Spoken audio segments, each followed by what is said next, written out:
প্রিয় দর্শক, সাজ্জাদ কাদিরের শুভেচ্ছা নিন। এই মুহূর্তে আপনাদের সামনে কথা বলতে এসে বড় ভাই পাকিস্তান, ছোট ভাই বাংলাদেশের পাশে কিভাবে দাঁড়ালো শুনুন। বলছি ক্রিকেট প্রসঙ্গে। আপনারা জানেন যে মাত্র 3 সপ্তাহ বাকি আছে যে আইসিসি টি-20 বিশ্বকাপ অনুষ্ঠিত হতে যাচ্ছে ভারত এবং শ্রীলঙ্কায়। এবং ভারত শ্রীলঙ্কায় অনুষ্ঠেয় এই বিশ্বকাপে বাংলাদেশের অংশগ্রহণ নিয়ে অনিশ্চয়তা কাটছেই না। নানা আলাপ আলোচনা এর মধ্যে এখন পর্যন্ত আজকে যদি আপনি 18 জানুয়ারি এই মুহূর্তের অবস্থা বলেন যে বাংলাদেশের এই বিশ্বকাপে অংশগ্রহণের সম্ভাবনা একদম বলা যায় শূন্যের কোঠায় নেমে এসেছে। সর্বশেষ আইসিসির কর্তৃপক্ষের লোকজন বাংলাদেশে এসে বিসিবির সঙ্গেও আলাপ করেছে। এমনকি আরেকটি অংশগ্রহণকারী দেশ আয়ারল্যান্ডকে গ্রুপ পরিবর্তনের অফার দেওয়া হয়েছিল, কিন্তু গ্রুপ পরিবর্তনে আয়ারল্যান্ড রাজি নয়। আয়ারল্যান্ডের সবগুলো খেলা শ্রীলঙ্কায়, আয়ারল্যান্ড ভারতে খেলবে, বাংলাদেশ শ্রীলঙ্কায় খেলবে। যেহেতু আয়ারল্যান্ড রাজি নয়, সেহেতু বাংলাদেশের খেলাটা এক প্রকার একদম অনিশ্চিত।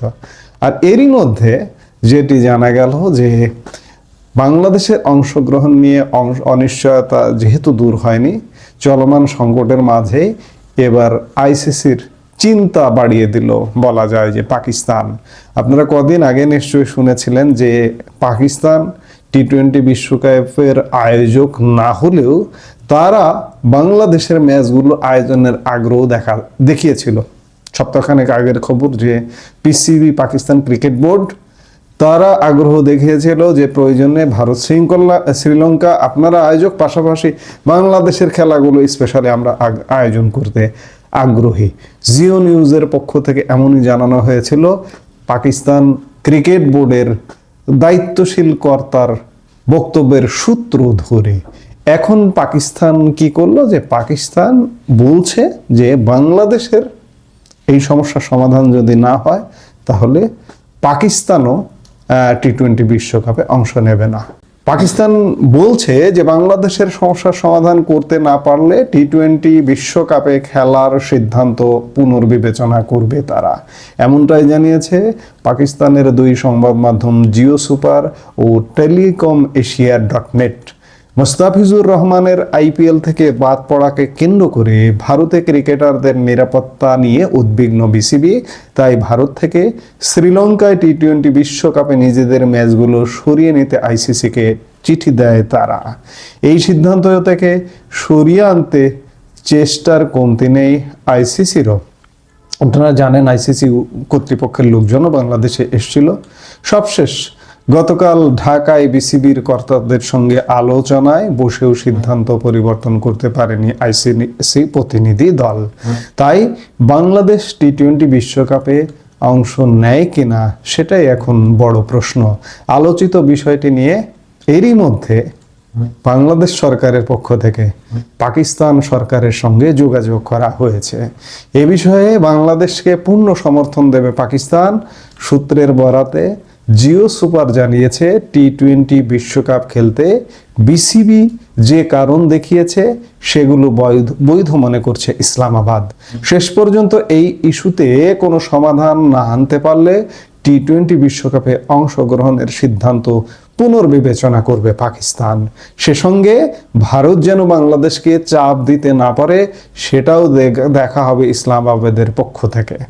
সূত্র জানিয়েছে আসন্ন টি-20 বিশ্বকাপের অংশগ্রহণের বিষয়ে সমর্থন পেতে বাংলাদেশ সরকার পাকিস্তানের কর্মকর্তাদের সঙ্গে যোগাযোগ করেছে এবং ইতিবাচক সাড়া পাওয়া গেছে। সেখান থেকে বলা হয়েছে যে বাংলাদেশের সমস্যা সমাধান না হলে টি-20 বিশ্বকাপে অংশগ্রহণের বিষয়টি পুনর্বিবেচনা করবে পাকিস্তান। ওই সূত্র আরও জানিয়েছে ভারতে না যাওয়ার বিষয়ে বাংলাদেশের কারণগুলো বৈধ এবং এক্ষেত্রে কেউ জোর করতে পারে না। তারা বাংলাদেশকে সম্পূর্ণ সমর্থন করে। বাংলাদেশের সমস্যা সমাধান না হলে তারা তাদের অংশগ্রহণ পুনর্বিবেচনা করবে। দর্শক, বিষয়টি কিন্তু খেলার, যুদ্ধের নয়।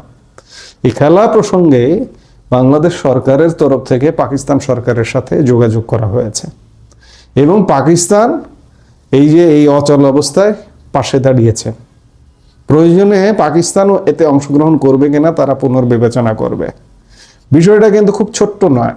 আপনি এটাকে খেলা দেখছেন, খেলা থেকে যুদ্ধ পর্যন্ত আজকে যে অবস্থা হয়েছে, যে ভারত যদি বাংলাদেশের সাথে কোনো রকম কিছু করতে চায়, ধরুন একটা কিছু করলো, একটা সার্জিক্যাল স্ট্রাইক করলো কিংবা ড্রোন হামলা করলো, ভারতের এটি মাথায় আছে অনেক দিন ধরেই।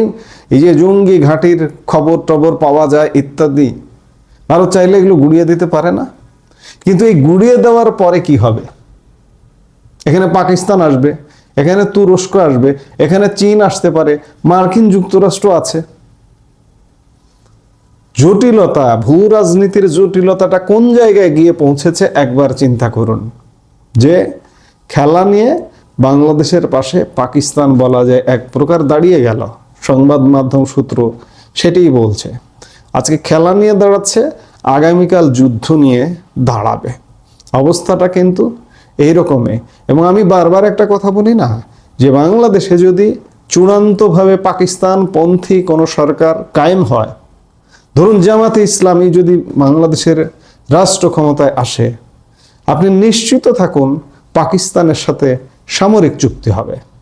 কিংবা ভারতের সাথে আমাদের যেরকম একটা মৈত্রী চুক্তি ছিল 1972 সালের 25 বছর মেয়াদি, এইরকম চুক্তি, প্রতিরক্ষা চুক্তি, এক দেশের উপরে হামলা বা এক দেশের উপর আক্রমণ সেই দেশের উপর হামলা বা আক্রমণ হিসেবে গণ্য করা হবে। সামরিক চুক্তিগুলোতে যেভাবে লেখা হয় বিষয়গুলো এমন হবে, মানে বাংলাদেশ এবং পাকিস্তান, পূর্ব পাকিস্তান পশ্চিম পাকিস্তান খানিকটা এক হয়ে যাবার মতোই অবস্থা তৈরি হয়েছে। কিন্তু এই খেলার উদাহরণটা সেটি বলছে।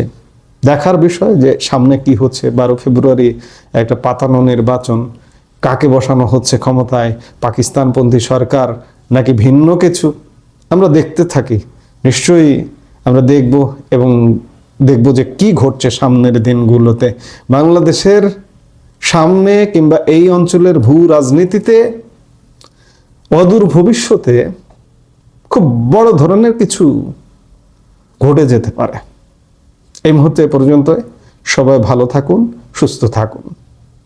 আমাদের ভিডিওগুলো নিয়মিত পেতে সাবস্ক্রাইব করুন Sajjad Kadir and the legends YouTube channel এবং লাইক, কমেন্ট, শেয়ার করে সাথে থাকুন।